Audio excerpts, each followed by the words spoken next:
En este pequeño video les vengo a hablar un poco sobre la Revolución Mexicana.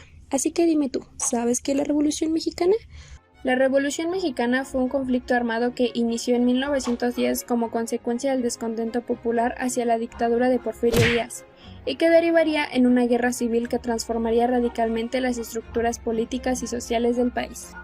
La revolución comenzó con el levantamiento liderado por Francisco Madero, que se oponía a la reelección del general Porfirio Díaz a la presidencia, quien por cierto juega un papel muy importante, puesto que su periodo de Porfirio Díaz fue de 1876 a 1911, o sea que Porfirio Díaz fue presidente de México por 30 años.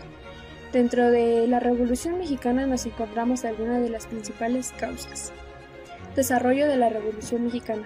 El 20 de noviembre de 1910 iniciaron los primeros movimientos armados de la Revolución Mexicana, respaldados por Pascual Orozco, jefe de las tropas irregulares del estado de Chihuahua, Francisco Pancho Villa, líder de los campesinos en el norte de México, y por último Emiliano Zapata, quien representaba a los campesinos y demás líderes populares del sur de México.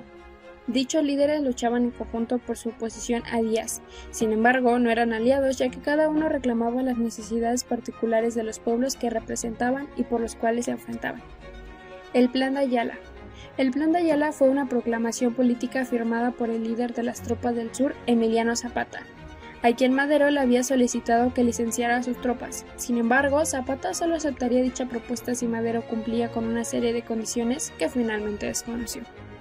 Zapata firmó el Plan de Ayala el 28 de noviembre de 1911. En ese entonces, se popularizó su lema «La tierra es para quien la trabaja».